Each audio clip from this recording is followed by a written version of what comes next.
Bonjour Omar et bienvenue à IndieCade. Merci d'avoir répondu à notre invitation. Vous êtes arrivé sur le salon pour présenter Stories Untold. Comment ça se passe jusqu'ici? It's actually going very well. A lot of the response for the game has actually been quite positive. So sometimes difficult for the style of game that it is to actually sort of demonstrate things in this environment, but the response has been very good so far. Alors, est-ce que vous pourriez un petit peu expliquer ce qu'est No Code et ce qu'est Stories Untold, finalement, le jeu que vous avez sorti il y a quelques mois maintenant? No Code, we are an independent studio based in Glasgow in Scotland. We started the studio, a friend of mine, John, and myself, we started the studio just over 2 years ago. But before that, we'd actually been working on numerous projects together. So when the studio started, we actually began working on, like we were doing sort of contract work, and as well as just working on our, as well as working on our own IP at that time. Stories Untold is the first, it's actually a narrative, an episodic narrative game that is essentially 4 separate episodes, and in each of the episodes it's almost like a little mini game with different, like a different story, different game mechanics,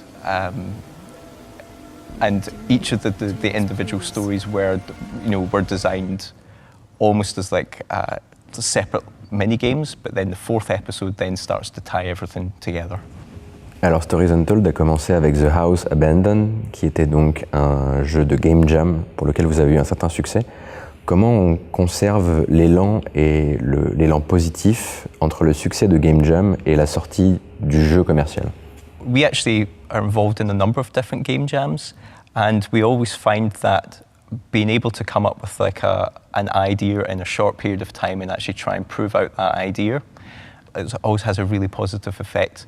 And sometimes when you come up with a game, when we actually did The House Abandoned, we didn't know how good the game was because we just spent 3 days working on it. But when we'd actually put it up and let people play, and then because of it was actually kind of such a positive, or we had really positive feedback from the game. Like people were actually kind of talking about it, and then we actually kind of started to have like ideas of where this could potentially go. So I think it's actually just like, when you start to receive that kind of positive feedback, it then kind of starts to spur you on to then say, actually, yeah, this is a good idea. Let's actually kind of try and make something, something bigger.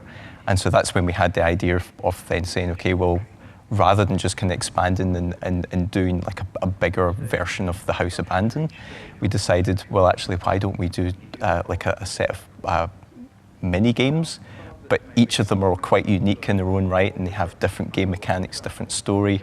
And then we always knew that we were going to tie the games together at some point, but we actually managed to come up with like a number of different ideas that we then started to weave together towards the end of how they were all put together. Quels sont pour vous les risques et les opportunités de lier le joueur et le personnage du jeu par une interface commune? Là, dans Stories Untold, il y a toujours un clavier et on joue avec notre clavier, quelqu'un qui utilise un clavier. Yeah, the use of the keyboard for the game, because like a lot of the older kind of text adventures, it would involve you actually kind of typing into the computer, and so the fact that we actually wanted to make like a modern twist on this, that we actually have like, so we then have kind of typing out is actually kind of part of the game. You can actually see your like in the House of Bands, you can actually see your your desk, you can see the computer, to try and almost make you feel part of that. We've got the sounds of the keyboard when you're actually kind of typing. So when you're actually kind of putting things in, it makes you feel as if you're actually in the scene, as opposed to just being, oh, there's something playing out and I'm just controlling things. So those were, that was just a technique to try and kind of make it more immersive, that you actually feel as if you're typing the keyboard in the actual kind of game. Vous travaillez avec John McClellan qui a connu le développement de A à Z de Alien Isolation. Est-ce qu'il a pu apporter autre chose dans le jeu que la passion pour les appareils analogiques qu'on peut retrouver dans Stories Untold, une certaine idée de la peur ou de l'angoisse ou ce genre de choses? Yeah, because John McClellan had worked on Alien Isolation, a number of the different things he was trying to do with UI, and some of that was using the VHS style effects. There were obviously, like in a bigger team, there were obviously limitations in how much he is actually allowed to do. So this was actually just like a really good project for him to work on, to say, oh, this is actually some of the things I was working on, but now I can actually go the next step. And so not only is it just keeping the kind of the 80s retro aesthetic, it's also being able to use like some of the sort of tech and just push it a stage further. But because we're a small indie team, we now have the ability to just go and do that and not be confined by like a kind of larger team or other, or be confined with other sort of considerations. So it just allows him to really kind of free up and start to explore those things that he was first interested in, and really go to and really kind of start to push the boundaries. Est-ce que selon vous, un jeu à portée narrative doit forcément apporter toutes les réponses aux joueurs à la fin? It does vary. Because like Stories Untold is a short game, sometimes it is actually good for people to be allowed to kind of speculate and think about what's actually sort of going on. So if we were to start giving answers too quickly, then it starts to ruin some of that mystery, some of the suspense. So in the way that we constructed Stories Untold, we knew that we wanted to keep things vague. We didn't want to give too many answers away. But by the time you actually got to the end, once you actually kind of start to understand what's happening, it's then an opportunity to actually go back to the start. And when you play through again, once you actually know where the story goes, it actually it takes on a whole new meaning, and things that you start to see all the little kind of things that are in there. And it would be kind of like a film like Sixth Sense, for example, where you just take everything for granted and all the way through the film, and then once you actually kind of find out the reveal at the end, when you watch the film again, it takes on a completely new meaning. And so there was elements of that we just wanted to keep things. There's loads of hints. There's lots of different things in there throughout, but they might a lot of people might not understand what those are until you reach the end, and when you go back and play the game again, you realize, oh, actually there's lots of things in there that actually can lead up to this, but they were just hidden. You didn't know where they were going. So you don't necessarily need to have all the answers at the end, but for a short game like Stories Untold, and the way that we constructed it, it made a lot more sense to do that, to keep people guessing, so that you didn't know what was going on, and then reveal it in the way that we did. Alors, sans parler d'un portage basique, Stories Untold pose aussi la question de ce que no code pourrait faire en réalité virtuelle. Est-ce que c'est une piste que vous comptez explorer ou pas dans un prochain jeu? Yeah, we'd actually looked into quite a few ideas of how we'd actually be able to kind of have stories on different platforms, and we'd even considered VR as well. But one of the biggest sort of considerations was, well, how do you then change like a text input? How do you then have to kind of recreate that mechanic in VR, or even if you wanted to move it to a console and then you've just got like a joypad. So we had actually sort of considered that, and they were sort of areas that we were looking into, but just because of this, there were so many different mechanics and in each of the little episodes of Stories Untold, to do a VR version, which would actually, and I think it would actually work really well, but it would actually involve quite a bit of reworking of the game design to be able to actually kind of recreate some of the mechanics, or how do you input text in VR. So it was something that maybe further down the line we might actually explore.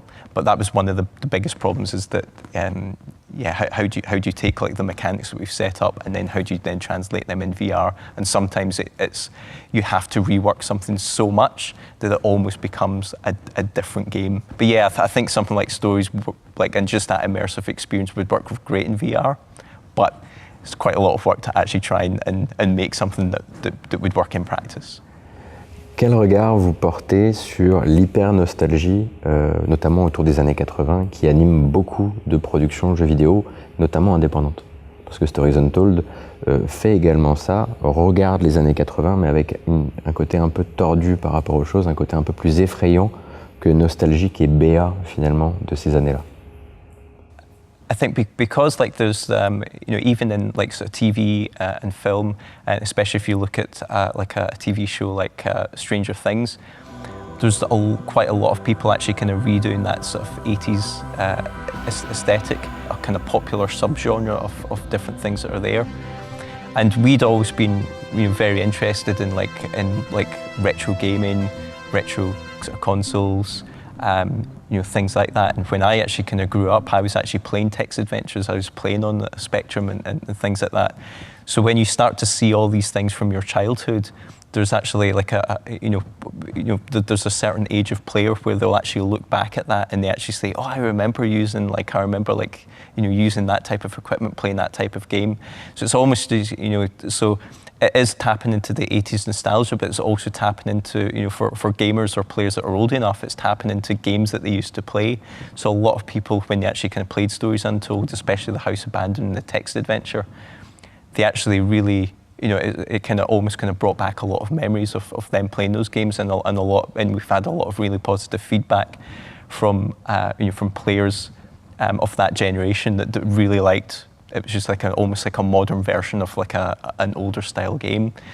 So I think it's not just looking at the retro aesthetic, it's actually looking at the retro gameplay. And even though we've modernized it and tried to kind of bring things sort of up to date, I think that there are a number of players that really can appreciate just the type of game we were kind of making, and so it's not just the kind of the art style, it's also the style of the game. But then also, obviously, we try and put a modern twist on it and take it to put it in new directions. Donc, Stories Untold est un jeu PC qui est sorti donc d'horreur, de puzzle, sorti sans traduction autre que la version anglaise au départ. Comment est-ce qu'on gère la communication d'un jeu qui multiplie les niches? Yeah, that was actually one of the biggest challenges of how you actually market a game like Stories Untold. Because on one hand, we actually just wanted people to not know anything about the game and go in and then just, go along with the, get captured up in the story and actually kind of go along. And because we kept on changing things, because people didn't know where the story was going or what was going to happen next, one of the things that we actually liked is that you go into the game not knowing anything. And that was one of the key points that we actually wanted to kind of try and get across. And in some of the early reviews, like a lot of the journalists had, they appreciated that, and they tried to avoid giving away spoilers. And they were saying, well, just play the game and don't read the review, just play the game.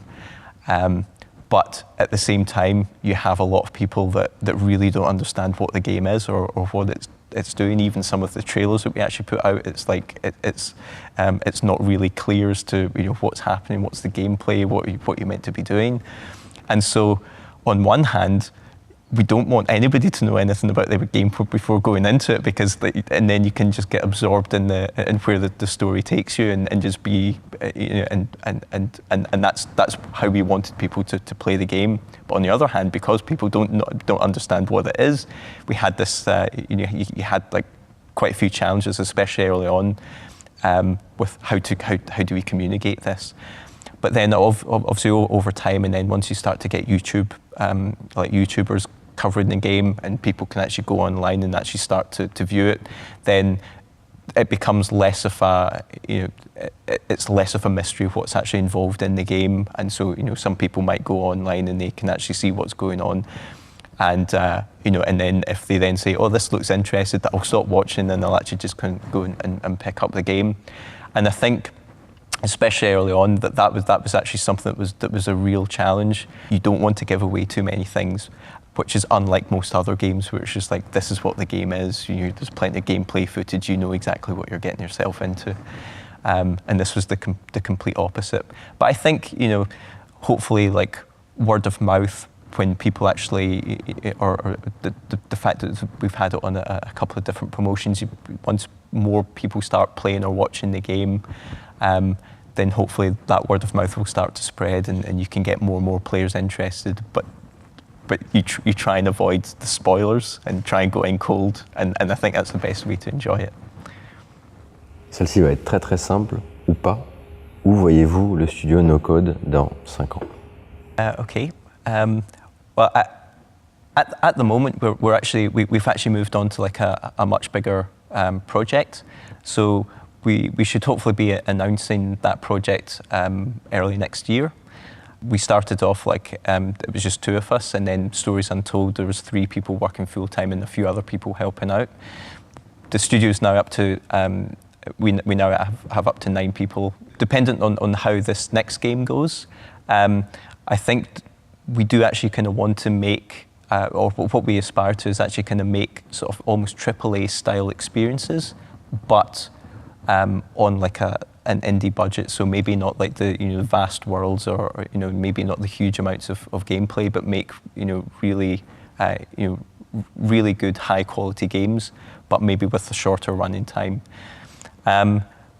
The narrative style is actually kind of one of the things that we actually like. So we'll probably find that narrative games are going to be part of our DNA, even though the game mechanics, this type of game, might change. We always like to try and go into new areas and push ourselves and try like go into different types and styles of games.